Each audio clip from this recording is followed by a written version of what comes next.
Querida igreja, também nosso carinho com aqueles que nos acompanham nas transmissões. Eu leio agora o texto de Isaías capítulo 6, quem tem sua Bíblia e quiser deixar aberta. Isaías capítulo 6, Isaías é chamado para ser profeta e diz o seguinte: no ano em que o rei Uzias morreu, eu vi o Senhor sentado num trono alto e elevado, o seu manto se estendia pelo templo inteiro e em volta dele estavam serafins. Cada um deles tinha 6 asas e com 2 eles cobriam o rosto, com 2 cobriam o corpo e com as outras 2 voavam, e eles diziam em voz alta uns para os outros: Santo, Santo, Santo é o Senhor Todo-Poderoso, a sua presença gloriosa enche o mundo inteiro.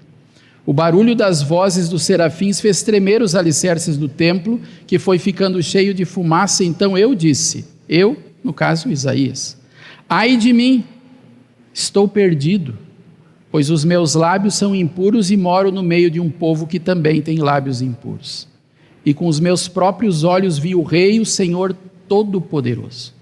Aí um dos serafins voou para mim, segurando com uma tenaz uma brasa que havia tirado do altar. Ele tocou a minha boca com a brasa e disse: agora que esta brasa tocou os seus lábios, as suas culpas estão tiradas e os seus pecados estão perdoados. E em seguida ouvi o Senhor dizer: quem é que eu vou enviar? Quem será o nosso mensageiro? Então respondi: aqui estou eu, envia-me a mim.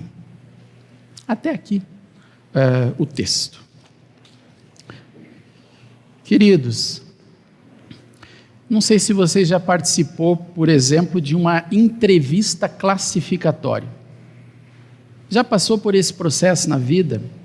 Talvez uma entrevista para uma bolsa de estudos, talvez uma entrevista para uma vaga de emprego, talvez uma entrevista para algum treinamento na sua própria empresa, talvez até uma dinâmica na vida da igreja ou da universidade em que você precisou falar dos seus pontos fortes. É fácil? Como é que eu vou falar dos meus pontos fortes sem as pessoas pensar que eu sou nariz empinado, orgulhoso, que eu estou me achando arrogante? Não é fácil, né? Quem já passou por isso sabe. E quando chega aquele momento da dinâmica, da fase classificatória, que eu preciso falar dos pontos fracos, ai, piorou. Tudo que você disser poderá ser usado contra você. A gente pensa, né? Se eu consigo a vaga e falo dos meus pontos fracos, e depois o meu superior lá, o povo do RH e tudo mais, vai anotar aqueles pontos fracos e estava desenhado já isso. Humildade é a chave quando a gente precisa falar de pontos fortes e pontos fracos. E a humildade, segundo a Escritura, segundo a Bíblia Sagrada, a humildade é um dom do Espírito Santo. Pensem comigo aqui: fé e orgulho combinam? Não combinam. Fé e arrogância andam de mãos dadas? Fé e querer ter o controle sobre a vida e todas as outras coisas dá certo? Eu vou fazer sempre do meu jeito. Quando Deus chama, ou nós somos orgulhosos, teimosos, insistimos em fazer a nossa própria vontade, ou somos humildes e dizemos: eis-me aqui, fala, Senhor, porque o teu servo está ouvindo. E quando a gente fala dessas coisas tão simples, não vamos nos questionar se nós temos fé, porque cada um de nós escorrega nisso. Mas vamos pensar o que Deus tem a nos ensinar com esses textos de hoje. Pensem o seguinte: essas leituras de Isaías 6, de Lucas 5, de 1 Coríntios 14, até o Salmo 138, quando eu disse, olhem bem esse versículo que fala dos humildes e orgulhosos.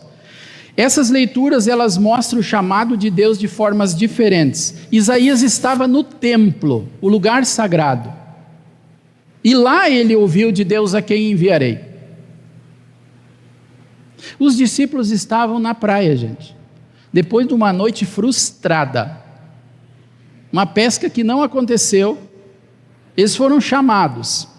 Paulo, ele foi chamado para dar assim na canela da igreja de Corinto, onde tinha gente que estava se achando, que estava, sou eu e eu.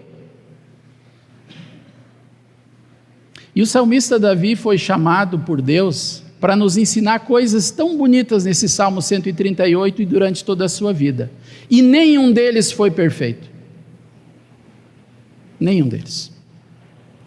Eu gostaria hoje de me deter mais em Isaías 6 e em Lucas capítulo 5, porque acontece algo parecido com Pedro e com Isaías diante da santidade de Deus. Pedro e Isaías, eles foram humildes, eles reagiram assim, humildemente, diante das maravilhas que presenciaram. Tenta imaginar o templo, que era grandioso, e essa visão dos serafins, dessa categoria especial de anjos. A visão que ele teve, assustadora até. E o que Pedro e o que Isaías dizem diante dessas duas situações, de uma pesca maravilhosa e da visão dos anjos, da santidade e da glória de Deus no templo? Isaías, ele disse assim, os dois até eles mostraram seus pontos fracos, eles assumiram o ponto fraco principal deles. Isaías disse: ai de mim, estou perdido. Meus lábios são impuros e moro no meio de um povo de lábios impuros. Verdade ou mentira que isso vale sobre a nossa vida também? O que Pedro diz? Afasta-te de mim. Eu sou pecador, esse é o meu ponto fraco pior. Afasta-te de mim. Quando Deus chama, isso é interessante, Ele sempre nos confronta com a nossa pecaminosidade diante da santidade dEle, com a nossa pequenez diante da glória, do poder, da majestade dEle. E aqui está a maravilha das Escrituras. Quando eu fiquei lendo esses textos durante a semana, disse: Deus, como o Senhor é maravilhoso, porque o Senhor não nos chama a servir e a fazer diferença no local que o Senhor nos coloca na nossa vida para trabalhar, para servir, porque nós somos perfeitos. Não tem nada de perfeição. Deus não nos chama porque assim, esse daqui ou essa lá tem habilidades acima da média. E se a gente tem, em qualquer área da vida, se somos diferenciados, aí a gente tem que voltar para Paulo, um pouco antes daquilo que Paulo fala aos moradores de Corinto, que ele precisou dizer: olha, vocês estão usando mal os dons. Quando eles estavam pensando com o nariz para cima, antes, Paulo ele diz assim lá no capítulo 4, e talvez o povo de Corinto não prestou atenção direito nesse texto: quem é que fez você superior aos outros? Por acaso não foi Deus que lhe deu tudo? E sabe o que é interessante dessa palavra tudo no grego? É que tudo significa tudo.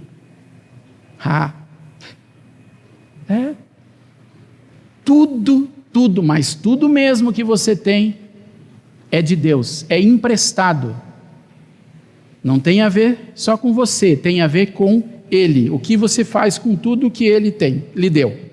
Então, por que é que você fica todo orgulhoso? Olha só, o salmista falou de humildade e orgulho. O texto de Isaías, ele fala do seu ponto fraco. Pedro também fala. Paulo fala do ponto fraco lá da igreja de Corinto. E aqui Paulo está dizendo: por que você fica todo orgulhoso? Como se o que você tem não fosse dado por Deus. O tempo que Deus empresta é até daqui a pouco. Os bens que Deus empresta é para ser bem usado.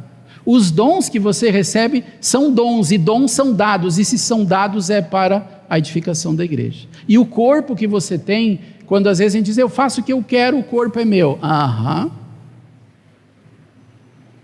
É de Deus. tudo é emprestado.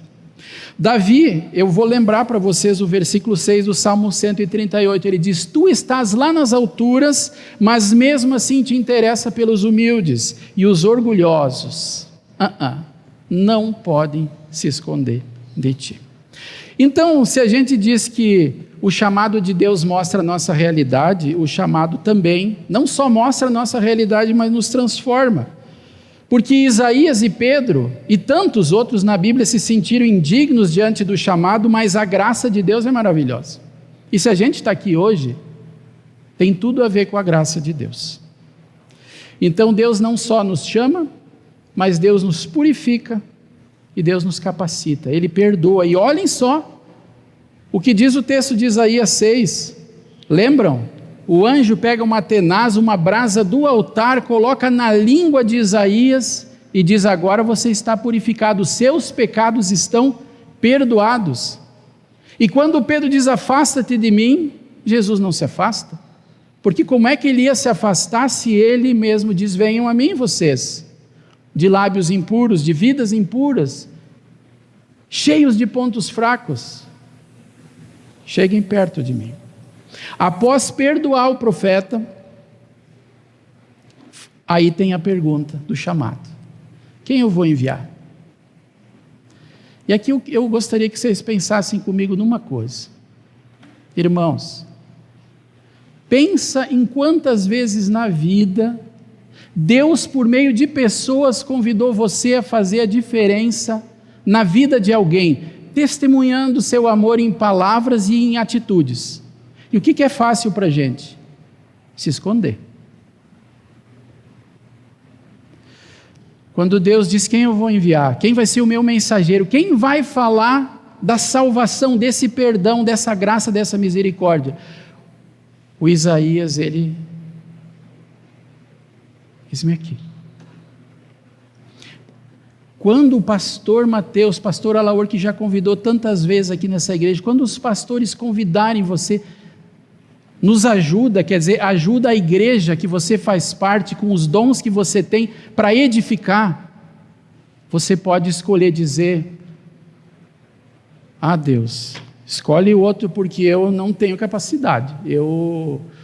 Quando o Senhor resolveu distribuir os dons, Deus, eu acho que o Senhor esqueceu de mim. Não. Pelo menos um dom Deus deu para você, para edificar a igreja. Por favor, pensa no seguinte: Deus não nos chama porque a gente já está pronto, mas Ele nos prepara, e Ele vai nos aprontando no caminho, e a nossa capacidade vem dEle. E aí eu quero que você abra 2 Coríntios 2. 2 Coríntios 2. Quando somos tentados a dizer: não, Deus, eu acho que o Senhor esqueceu eu não tenho condições. 2 Coríntios 2, versículo 14.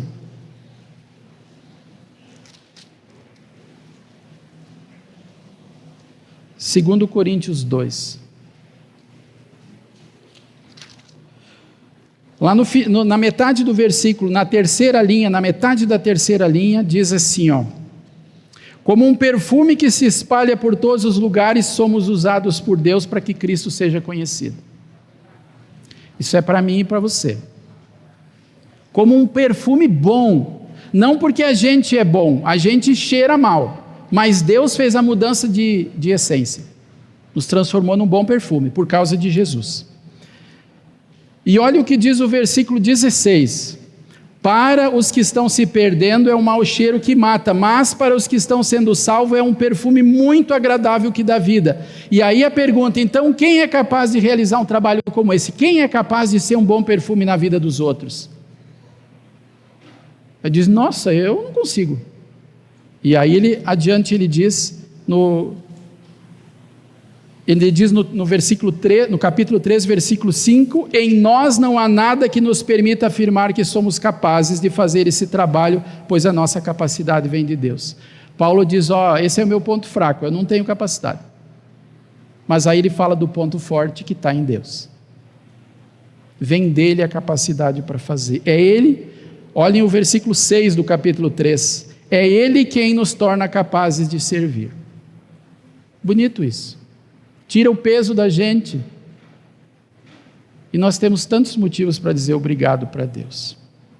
Sabe quando Deus me chama como pai a dar atenção para os meus filhos, a orar com os meus filhos, a contar uma história da Bíblia para os meus filhos, a gastar tempo vendo como foi o dia dele, quando Deus me chama como mãe, além de providenciar todas as coisas que os filhos precisam, a sentar junto, a orar junto, a ler a Bíblia com os filhos, a ensinar uma história da Bíblia.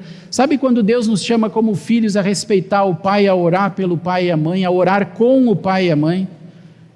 Sabe quando Deus nos chama a vir no culto, a ser um bom patrão, um bom empregado, um bom colega de trabalho, que ao invés de usar os nossos lábios impuros para detonar a vida dos outros, a gente usa esse tempo para falar de Deus para as pessoas? Sabe quando Deus nos chama para ser um bom vizinho?